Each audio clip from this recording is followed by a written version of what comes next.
Hello friends, आज मैं बात करने वाली हूँ एक ऑस्ट्रेलियन हॉरर थ्रिलर फिल्म की जिसका नाम है वुल्फ क्रीक, जो सन 2005 में आई थी, जो कि रियल इंसिडेंट्स पर बेस्ड है। तो दोस्तों, ज़्यादा समय ख़राब ना करते हुए आज का एक्सप्लेनेशन स्टार्ट करते हैं। मूवी के स्टार्ट में हमें दिखाया जाता है कि यह फिल्म सच्ची घटनाओं पर आधारित है। ऑस्ट्रेलिया में हर साल 3000 लोग गायब हो जाते हैं, जिनमें से 90% तो एक महीने के अंदर मिल जाते हैं, लेकिन बचे हुए का कोई पता नहीं चलता। मूवी स्टार्ट होती है 1999 में, जहां दो ब्रिटिश टूरिस्ट लिजेंडर और किर्स्टी यार्ड ऑस्ट्रेलिया में बैग पैकिंग कर रही थी अपने ऑस्ट्रेलियाई फ्रेंड बैन मिचेल के साथ। बैग पैकिंग मीन्स होता है सस्ती ट्रैवलिंग करना। बैन अपनी जर्नी के लिए एक सस्ती कार खरीद लाता है। वो अपने रास्ते पर आगे बढ़ते हैं और रात होने तक होटल क्रीक में पहुंच जाते हैं और वहीं पर रात बिताते हैं। सुबह होने तक फिर से वो अपने रास्ते पर चल देते हैं और बहुत देर तक ड्राइव करने के बाद इमू क्रीक पर रुकते हैं। वहाँ बैन अपने कैमरे से रिकॉर्डिंग करने लगता है। लीजा और क्रिस्टी कुछ खाने के लिए अंदर जाते हैं। वहाँ के लोकल्स उन्हें घूर रहे थे, फिर बैन भी अंदर आ जाता है। वो लोग बैन को अपने पास बुलाते हैं और दोनों लड़कियों के बारे में उल्टा सीधा बोलने लगते हैं। बैन कोई ट्रबल नहीं चाहता, इसलिए वो तीनों वहाँ से चुपचाप चले जाते हैं। कुछ देर बाद वो वुल्फ क्रीक तक पहुँच जाते हैं। वुल्फ क्रीक दक्षिण ऑस्ट्रेलिया में एक नेशनल पार्क है। वो तीनों कुछ देर वहीं रुककर एंजॉय करते हैं और शाम के वक्त जब वो जाने लगते हैं तो उन तीनों की घड़ियों में 6:30 बजे का टाइम होता है और घड़ियां रुकी हुई थी, लेकिन वो तीनों इसको नज़रअंदाज कर देते हैं और कार में बैठ जाते हैं।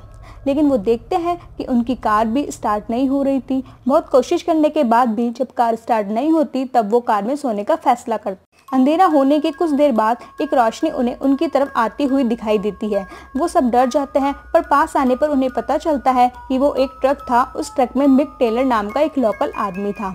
वो उनके पास आता है और उनकी मदद करने लगता है। उनकी कार चेक करके बताता है कि वो उसे ठीक कर सकता है, लेकिन टूल्स उसके घर पर ही हैं, तो उन्हें उसके घर पर चलना होगा।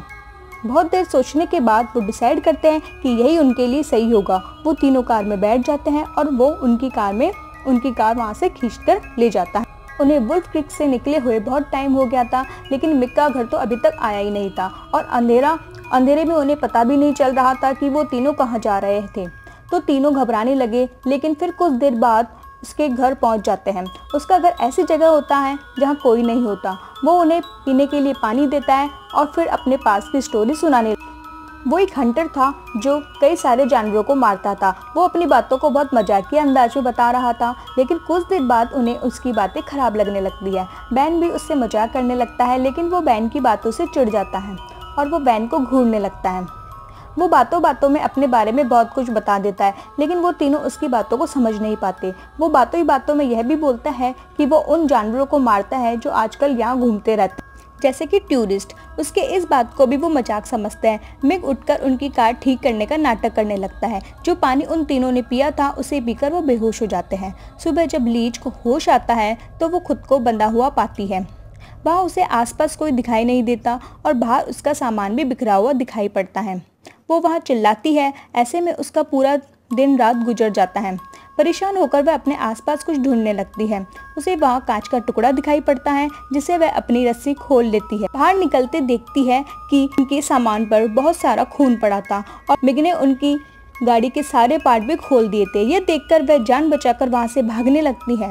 तभी उसे किर्स्टी के चिल्लाने की आवाज़ सुनाई पड़ती है। तभी उसने देखा कि जो मिग है वो टॉर्चर कर रहा था और वहां और भी लड़कियों की डेड बॉडीज पड़ी थी, जिन्हें वो महीनों तक टॉर्चर करता था और फिर उन्हें मार डालता था। लीज किर्स्टी को बचाने के लिए एक प्लान बनाती है। वहाँ वो एक कार में आग लगाती है और छोटा सा गैस सिलेंडर उस पर फेंक देती है, जिससे वहाँ ब्लास्ट होता है और मिग चेक करने के लिए जाता है। वो आग बुझाने लगता है। इतने में लीज अंदर पहुंच जाती है। वो क्रिस्टी को छुड़ाए इससे पहले मिग वहां आ जाता है। लीज वहां छुप जाती है। वो क्रिस्टी को फिर से टॉर्चर करने लगता है। यह देखकर लीज उसकी राइफल उठाकर उस पर ताक देती है। वो क्रिस्टी को छोड़कर उसकी तरफ आगे बढ़ने लगता है। लीज उसे शूट कर देती है, लेकिन गोली उसके कंधे पर टच होकर निकल जाती है। वह बेहोश होकर नीचे गिर जाता है। इतने में लीज क्रिस्टी को आज़ाद कर लेती है और वहां से उसके ट्रक में बैठकर जाने लगती है, लेकिन वो देखती है कि उस चाबी ही नहीं थी। लीज क्रिस्टी को वहीं छोड़कर दोबारा अंदर जाती है और मिक की तलाशी लेती है, तो वहाँ उसे चाबी मिल जाती है। वो जल्दी से ट्रक में बैठ जाती है और ट्रक स्टार्ट करके वहाँ से निकलने लगती है। तभी मिक शूट गन लेके वहाँ उनके सामने आ जाता है और उन्हें शूट करने लगता है। उससे बचने के लिए लीज उसके ऊपर ही ट्रक चढ़ा देती है, लेकिन फिर भी वो बच जाता है। तब वो जल्दी से ट्रक को बैक लेके वहाँ से निकल जाती है, बट उन्हें रास्ता मालूम नहीं था और अंधेरे में कुछ भी दिखाई नहीं दे रहा था। इतने में मिग भी उनके पीछे ट्रक लेकर आ जाता है। लीज ट्रक को पूरी तेजी से भगा रही थी और अचानक वो डेड हैंड तक पहुंच जाती है और किसी तरह से वो ठीक समय पर ब्रेक मार देती है और ट्रक बिल्कुल किनारे पर रुक जाता है। लीज को एक आइडिया आता है, वो ट्रक से चाबी को निकाल लेती है और उसे खाई में धकेल देती है और किसी तरह खुद भी वहाँ पर छुप जाती है। मिग जैसे ही वहाँ पहुँचता है उसे वह ट्रक खाई में गिरा हुआ दिखाई पड़ता है। मिग बहुत चालाक होता है, उसे यह देख के तसल्ली नहीं होती, वो खुद नीचे जाकर चेक करता है। लीज दूसरा ट्रक लेकर भागने की सोचती है, लेकिन उसमें भी चाबी नहीं होती। अब उनके पास और कोई रास्ता नहीं बचा था। तब लीज वापस उसी ठिकाने पर जाने को कहती है, क्योंकि उसके पास कई सारी चाबियां हैं, इसका मतलब वहाँ और भी गाड़ियाँ होगी। वो वापस मिग के घर जाते हैं। लीज क्रिस्टी को बाहर ही छोड़ देती है और कहती है कि वो 5 मिनट में अगर वापस ना आए तो वहाँ से चली जाए। लीज अंदर जाती है, उसे वहाँ कई सारी कार मिल जाती है। वहाँ बहुत सारा सामान भी पड़ा था जो कि उन सभी टूरिस्ट का था जिन्हें मिग पकड़ लेता था और मार डालता था। वहाँ उनकी फोटो, पासपोर्ट और भी कई सारी चीजें पड़ी। लीज एक टूरिस्ट का कैमरा चेक करती है और देखती है कि मिग पहले हेल्प ऑफर करता है और फिर उन्हें मार डालता है। वहाँ पर पेन का कैमरा भी पड़ा हुआ था। लीज उसे चेक करती है तो देखती है कि मिग उनके पहले से पीछा कर रहा था, क्योंकि जब इमोग्रिक पर बैन रिकॉर्डिंग कर रहा था तब मिग उसके पीछे खड़ा था। यह देखकर लीज जल्दी से एक कार में बैठ जाती है और चाबियां ट्राई करने लगती है। एक चाबी उसमें लग जाती है और कार स्टार्ट भी कर लेती है, लेकिन मिग भी उसी कार में बैठा हुआ था और वो लीज के पेट में एक बड़ा सा चाकू घुसा देता है। लीज इस कार में किसी तरह निकल जाती है। तब वो दूसरी बार उस पर हमला करता है। लीज अपना हाथ आगे अड़ा देती है, जिससे उसकी उंगलियां कट जाती हैं। मिग उसे पकड़कर वापस चाकू मारता है, जिससे कि वो पैरालाइज हो जाती है। जब 5 मिनट तक लीज नहीं आती तो क्रिस्टी वहां से भाग जाती है। वो भागती रहती है और सुबह तक एक रोड तक पहुंच जाती है।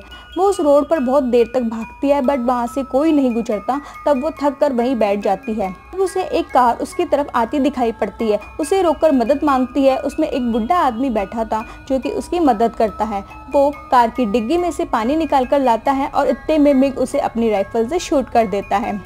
क्रिस्टी बाहर निकलकर देखती है कि उस बुढ़े आदमी की गोली लगी है। वह जल्दी से गाड़ी में बैठती है, पर वो देखती है कि कार में चाबी नहीं थी, क्योंकि चाबी तो डिग्गी में लगी हुई है। वो जल्दी से वापस उतर के चाबी निकालती है और कार स्टार्ट करके वहां से निकल जाती है, लेकिन मिग उसका पीछा कर रहा था। कार को उसके बराबर ले आता है। तभी क्रिस्टी अपनी कार से उसे टक्कर मारकर रोड से उतार देती है और सोचती है कि अब वह सेफ है। तभी मिग अपने स्नाइपर से उसकी कार का टायर फोड़ देता है, जिससे कि उसकी कार बेकाबू होकर रोड से उतर जाती है।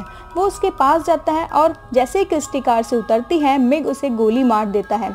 इसके बाद वो क्रिस्टी को कार में डालता है और कार को जला देता है, लेकिन बैन अभी भी जिंदा है। वो अपने आप को आज़ाद कर लेता है और भाग जाता है। वो बहुत देर तक भागता है और रात हो जाती है तो वहाँ बेहोश हो जाता है। अगली सुबह 2 टूरिस्ट वहाँ से गुजर रहे होते हैं तो बैन को देख लेते हैं और अपनी वैन में बैन को ले जाते हैं। आगे उसे एयरलिफ्ट करके एक हॉस्पिटल में ले जाया जाता है।